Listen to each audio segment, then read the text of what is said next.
নমস্কার দর্শক বিন্দু, আমি পণ্ডিতজি ভিঘুষী জাতক বলছি। 2025 সালের 12টি রাশির জাতক জাতিকাদের রাশিফল নিয়ে আলোচনা করব। আজকের এই ভিডিওটি থাকবে সিংহ রাশির জাতক জাতিকারা 2025 কেমন ভাবে কাটাবেন, অর্থাৎ কালপুরুষের পঞ্চম ভাব সিংহ রাশির ঘর, কালপুরুষের শুভ ভাব, আধ্যাত্মিক ভাব, সন্তান ভাব, উচ্চ শিক্ষার ভাব, পঞ্চম ভাব, অর্থাৎ পঞ্চম ভাবের অধিপতি কারগ্রহ হচ্ছে রবি কালপুরুষের। অর্থাৎ এই সিংহ রাশির জাতক জাতিকাদের 2025 কেমন যাবে, কেমন ভাবে আপনারা কাটাবেন, তার থাকবে বিস্তারিত আলোচনা। প্রথমেই আমি আলোচনা করব যে 2025-এর গ্রহগত ট্রানজিট নিয়ে, অর্থাৎ কালপুরুষের পঞ্চম ভাব অর্থাৎ সিংহ রাশির কোন ভাবে কোন গ্রহ অবস্থান থাকবে। বর্তমানে 29শে মার্চ পর্যন্ত শনি কুম্ভ রাশিতে অবস্থান করবে। 29শে মার্চের পর শনি মীন রাশিতে প্রবেশ করবে।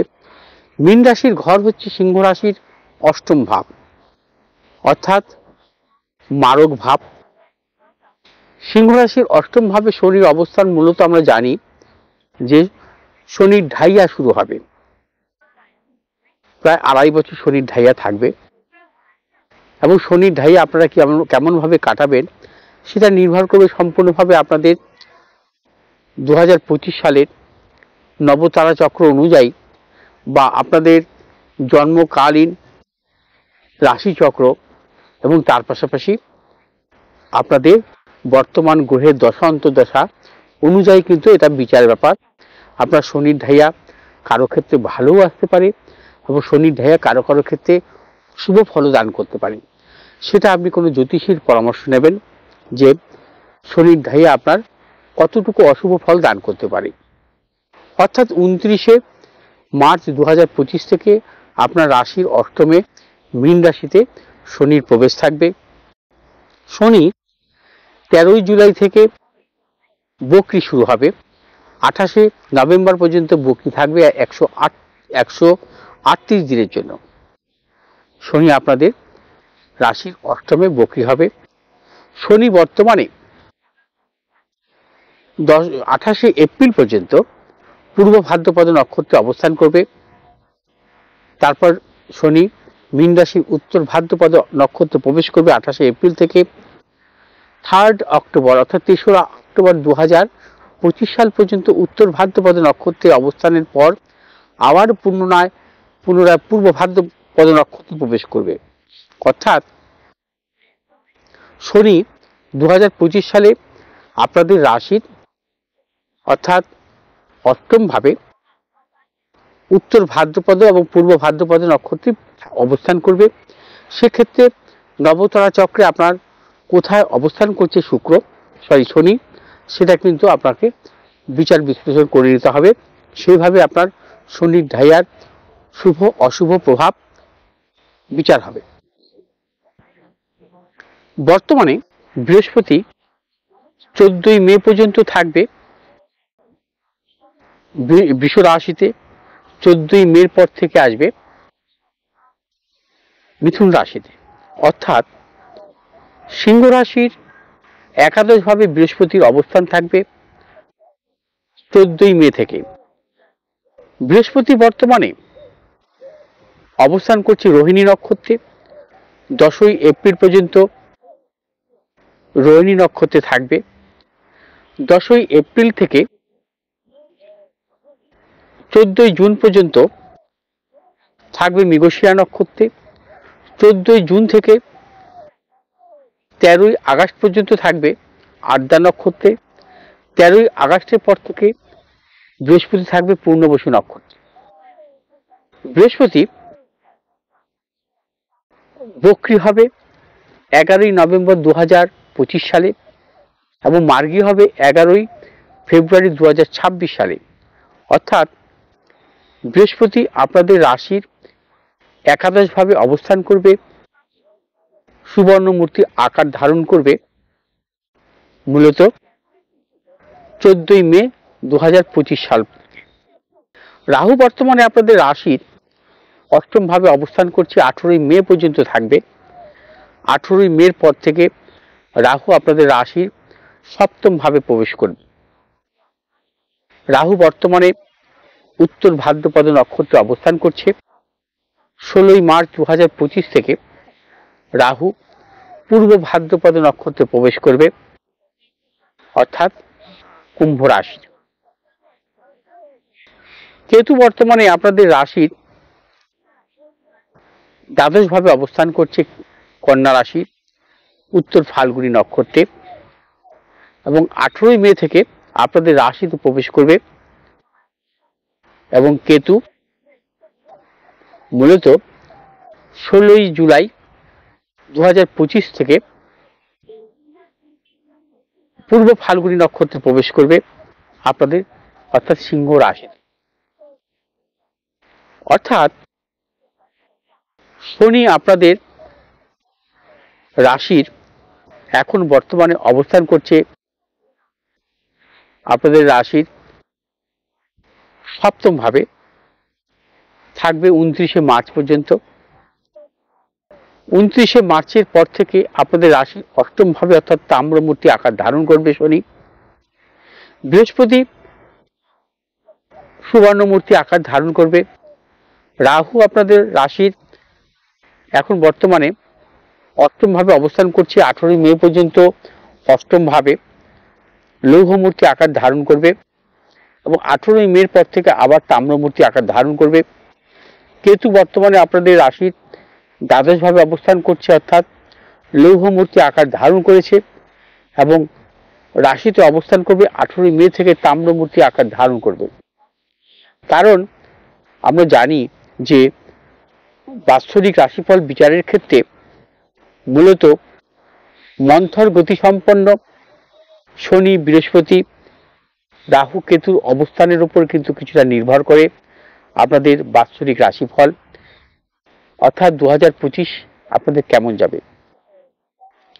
সিংহ রাশির জাতক জাতিকাদের 18ই মের পর থেকে কিন্তু একাদশ ভাবস্থ বৃহস্পতির অবস্থানের দরুন অর্থনৈতিক প্রবল সাফল্য, প্রভূত অর্থনৈতিক সাফল্য আপনাদের আসবে। যেহেতু আপনাদের রাশির অষ্টম ভাবে শনির অবস্থান থাকবে, আপনাদের নানান দিক থেকে কিন্তু অর্থ নাশ হতে পারে।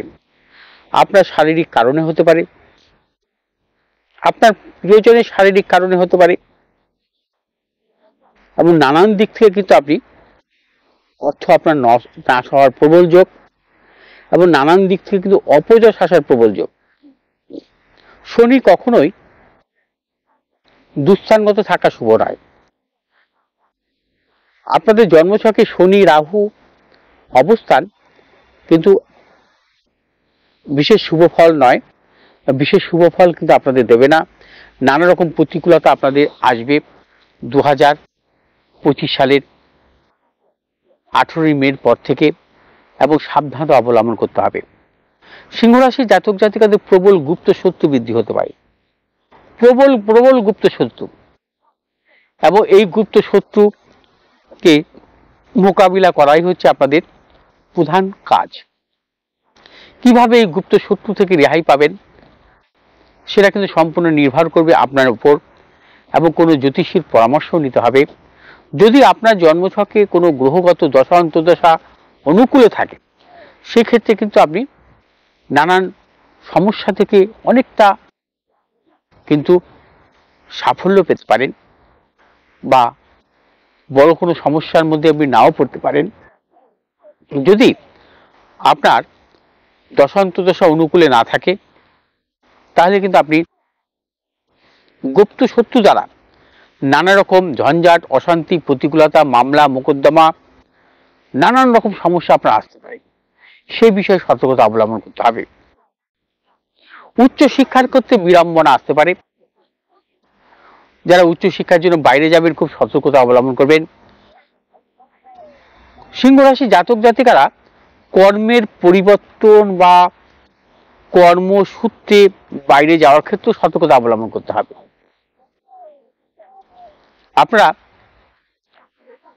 আপনি যে চাকরি করছেন সেই চাকরি থেকে অন্য চাকরিতে যদি আপনি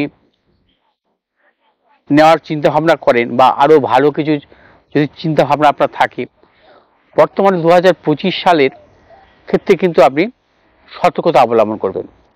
অর্থাৎ আপনি মনে করছেন যে আপনি যে চাকরি করছেন তার থেকে আপনার বেটার চাকরি আসলো, সেই চাকরিটাও কিন্তু আপনার ক্ষেত্রে অভিশাপ হতে পারে, আশীর্বাদ নাও পেতে পারেন, সেটাও সতর্কতা অবলম্বন করতে হবে। কারণ শনি রাহু কেতুর ট্রানজিট কিন্তু আপনাদের বর্তমান বছরে ভালো থাকবে না। সেক্ষেত্রে নানা রকম প্রতিকূলতা আসবে, সন্তানদের নিয়ে চিন্তা থাকবে, সন্তানের সাফল্যের ক্ষেত্রে কিছু কিছু বাধা বিড়ম্বনা আসতে পারে, সতর্কতা অবলম্বন করবেন। সিংহ রাশি জাতক জাতিকাদের পঞ্চম ভাব অর্থাৎ ধনু রাশির ঘর, ধনু রাশিতে কিন্তু বৃহস্পতির সপ্তম দৃষ্ট থাকবে, অর্থাৎ সন্তানের সাফল্যের প্রবল যোগ। যেহেতু শনি রাহু কেতু আপনার ট্রানজিট শুভ নয়, সন্তানের দিক থেকে কিছু চিন্তা ভাবনা আপনার আসতে পারে বা টেনশন আসতে পারে, সে বিষয়ে সতর্কতা অবলম্বন করতে হবে। সিংহ রাশি জাতক জাতিকারা বর্তমান বছরে উচ্চ শিক্ষার জন্য কিন্তু ভালো ভালো সুযোগ আসতে পারে, কিন্তু এই সুযোগগুলো আপনি কিভাবে ব্যবহার করবেন বা সেটা কিন্তু নির্ভর করবে আপনার জন্মছক, দশা অন্তর্দশা। এমন হতে পারে আপনি যেটাকে ভালো মনে করছেন সেটা আপনার ক্ষেত্রে অশুভ হতে পারে। বর্তমান বছরে কর্মের পরিবর্তন বা কর্মস্থানের পরিবর্তন, উচ্চ শিক্ষার ক্ষেত্রে পরিবর্তন বা উচ্চ শিক্ষাজনিত নানা রকম বিড়ম্বনা আসার প্রবল যোগ। অর্থনৈতিক প্রবল সাফল্য, আয় স্থানে বৃহস্পতির ট্রানজিট অনুযায়ী আপনাকে প্রবল অর্থনৈতিক সাফল্য দেবে, কিন্তু অর্থ নাশও কিন্তু হতে পারে প্রিয়জনের শারীরিক বিড়ম্বনার কারণে বা আপনার নানা রকম অশুভ চিন্তা ভাবনা বা অশুভ কোনো রকম চিন্তা ভাবনার ক্ষেত্রে কিন্তু আপনার সমস্যা হতে পারে বা অর্থ নাশ হতে পারে। সিংহ রাশি জাতক জাতিকাদের শারীরিক বিড়ম্বনার প্রবল যোগ, শারীরিক দিক থেকে কিন্তু সতর্কতা অবলম্বন করবেন, নানান দিক থেকে সমস্যার জটিলতা আসতে পারে। সিংহ রাশি জাতক জাতিকারা হৃদয়জনিত বা বক্ষ জনিত সমস্যা আসতে পারে। সিংহ রাশি জাতক জাতিকাদের রক্তজনিত ব্যাধির সমস্যার সৃষ্টি হতে পারে। সিংহ রাশির জাতক জাতিকাদের অর্থোপেডিক সমস্যা আসতে পারে, অশ্বভকন্দর জাতীয় সমস্যা আসতে পারে। সিংহ রাশির জাতক জাতিকারা বাতজ সংক্রান্ত সমস্যাও আসতে পারে। সিংহ রাশির জাতক জাতিকাদের মূত্র সার সংক্রান্ত সমস্যা আসতে পারে। অর্থাৎ সিংহ রাশি জাতক জাতিকায় কিন্তু সতর্কতা অবলম্বন করতে হবে। সিংহ রাশি জাতক জাতিকারা যাবতীয় শুভাশুভ কাজের ক্ষেত্রে ভেবেচিন্তে অগ্রসর হবেন। আপনার প্রিয়জনের সাথে মতানৈক্য বা দীর্ঘদিনের বন্ধুত্ব কিন্তু ছেদ হতে পারে বা প্রণয় সংক্রান্ত ব্যাপারে কিন্তু আপনারা নানা রকম প্রতিকূলতা আসতে পারে। যারা প্রণয় সংক্রান্ত ব্যাপারে যুক্ত আছেন তাদের কিন্তু প্রণয় সংক্রান্ত ব্যাপারেও কিন্তু বিচ্ছেদ ঘটতে পারে। সিংহ রাশি জাতক জাতিকারা বর্তমান বছরে সতর্কতা অবলম্বন করতে হবে। বর্তমান বছরে ভ্রমণ সংক্রান্ত অনেক শুভ যোগাযোগ আসতে পারে এবং সেই ক্ষেত্রে কিন্তু আপনাদের সাফল্য আসতে পারে। আধ্যাত্মিক দিক থেকে নানা রকম সাফল্য আসার প্রবল যোগ। সিংহ রাশি জাতক জাতিকাদের সম্পত্তিজনিত যোগ আছে বর্তমান বছরে। যদিও কোনো সম্পত্তিজনিত ব্যাপারে আপনারা অগ্রসর হন, সেই ক্ষেত্রে আপনারা মার্চ মাস থেকে 2025 সালের জুলাই মাসের মধ্যে সম্পত্তি করতে পারেন।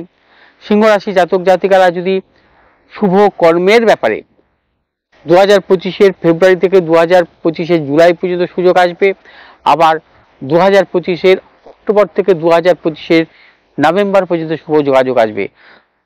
ভালো অর্থনৈতিক সাফল্য আপনাদের আসবে 2025-এর মার্চ মাস থেকে 2025-এর জুন মাস পর্যন্ত। আবার ভালো অর্থনৈতিক সাফল্য আসবে 2025-এর জুলাই থেকে 2025-এর সেপ্টেম্বর পর্যন্ত। সিংহ রাশি জাতক জাতিকাদের উচ্চ শিক্ষার ক্ষেত্রে কিন্তু সাফল্য আপনাদের আসতে পারে। যারা উচ্চতর শিক্ষার অর্থাৎ মেডিকেল বা টেকনিক্যাল লাইনে পড়াশোনার ক্ষেত্রে চিন্তা ভাবনা করছেন, অথবা যারা গবেষণামূলক পড়াশোনার ক্ষেত্রে চিন্তা ভাবনা করছেন, আপনাদের কিন্তু কিছু বাধা বিড়ম্বনা আসার সম্ভাবনা আছে। তবে মূলত কিছুটা দশা অন্তর্দশা আপনাদেরকে রক্ষা করতে পারে। সেটা কিন্তু আপনার জন্ম চার্ট দেখে নেবেন এবং দশা অন্তর্দশা দেখে দেবেন যে আপনার কোনো প্রতিকূলতা আসবে কিনা, সেই বিষয়ে ভেবে চিন্তে কিন্তু অগ্রসর হবেন। এছাড়া সিংহ রাশি জাতক জাতিকাদের সার্বিক ক্ষেত্রে ভালো শুভাশুভ ফল আসবে। সিংহ রাশি জাতক জাতিকারা যাবতীয় শুভাশুভ কাজ ভেবেচিন্তে করুন। টেনশন আসতে পারে, মানসিক অস্থিরতা বৃদ্ধি হতে পারে, সেভাবে কোনোভাবে বিচলিত হবেন না। যদি আপনারা স্বাভাবিক চিন্তা ভাবনা করে এগোন, 100% আপনাদের সাফল্য আছে। সবসময় মনে রাখতে হবে আপনাদের রাশির অধিপতি কারক গ্রহ রবি। রবি গ্রহে মন্ত্র জপ করতে হবে। ওং জবা কুসুম সংকর্ষং কাশ্য পেয়ুং মহাদ্যুতুম ধন্তারিং সর্ব পাপ গুণ পুনঃ তস্মি দিবাকরম। প্রতিদিন সকালে সূর্যাগ্র দেবেন। তাম্র পাত্রে শুধু জল দিয়েও সূর্যাগ্র করতে দিতে পারেন, পূর্ব দিকে মুখ করে ওং ভগবতে সূর্যায় নমঃ 11 বার মন্ত্র পাঠ করে, অথবা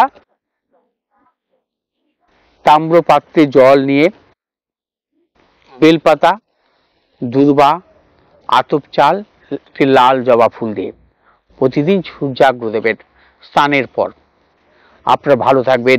সিংহ রাশির জাতক জাতিকাদের শনির ঢাইয়া কিভাবে কাটাবেন সেই নিয়ে পরবর্তীকালে আমি এক ভিডিও করব। সেই ভিডিওতে আপনারা লক্ষ্য রাখবেন, সেই ভিডিওতে আপনারা কতটুকু আপনাদের কুপ্রভাব আসতে পারে সেই নিয়ে থাকবে বিস্তারিত আলোচনা। ভালো থাকুন, সুস্থ থাকুন। যদি আমার ভিডিওটি ভালো লাগে আপনারা শেয়ার করবেন, লাইক করবেন, সাবস্ক্রাইব করবেন, পাশে থাকা বেল আইকনটি টিপে। আমি অবশ্যই পরবর্তী ভিডিও কন্যা রাশি নিয়ে আসবো। নমস্কার।